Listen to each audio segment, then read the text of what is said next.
தாவேக தலைவர் விஜய் தன்னை சந்தித்ததாக வெளியான தகவலுக்கு குருமூர்த்தி தரப்பிலிருந்து மறுப்பு தெரிவிக்கப்பட்டிருக்கிறது. சுமார் 3 மணி நேரம் இருவரும் ஆலோசனை நடத்தியதாக வெளியான தகவல் முற்றிலும் பொய்யானது என குருமூர்த்தி தரப்பிலிருந்து மறுப்பு தெரிவிக்கப்பட்டிருக்கிறது. இது தொடர்பான முழு விவரங்களோடு இணைகிறார் நமது செய்தியாளர் ரமேஷ். வணக்கம் ரமேஷ். குருமூர்த்தியின் இந்த மறுப்பு செய்தி தொடர்பான முழு விவரங்கள்.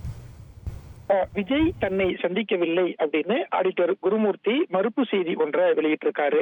அதாவது இந்த கரூர் கூட்ட நெரிசல்ல 41 பேர் உயிரிழந்த சம்பவம் ஒரு சோகத்தை ஏற்படுத்தக்கூடிய சூழல்ல விஜயினுடைய அடுத்த கட்ட செயல் திட்டம் என்ன அப்படிங்கிற எதிர்பார்ப்பு தான் எழுந்திருக்கு. இந்த சூழல்ல சமூக வலைதள பக்கத்துல தாவேக தலைவர் விஜய் ஆடிட்டர் குருமூர்த்தியை சந்தித்து 3 மணி நேரம் ஆலோசனை நடத்தியதாக ஒரு தகவல் பரப்பப்பட்டு வருகிறது. குறிப்பாக இந்த கரூர் சம்பவம் தொடர்பான வழக்கை சிபிஐக்கு மாற்றணும் அப்படிங்கிற ஒரு ரீதியில விஜய் குருமூர்த்தியை சந்தித்ததா ஒரு தகவல் பரப்பப்பட்டு வரக்கூடிய சூழல்ல இந்த தகவல் முற்றிலும் பொய்யானது அப்படின்னு ஆடிட்டர் குருமூர்த்தி சமூக வலைதள பக்கத்துல இப்போது ஒரு அதிகாரப்பூர்வ தகவலை வெளியிட்டிருக்காரு. இதன் மூலம் விஜய் குருமூர்த்தி சந்திப்பு அப்படிங்கிறது நடைபெறல அப்படிங்கிறதையும் தெளிவுபடுத்த முடிகிறது. உங்கள் விவரங்களுக்கு நன்றி ரமேஷ். இனி செல்லும் இடமெல்லாம் செய்தி.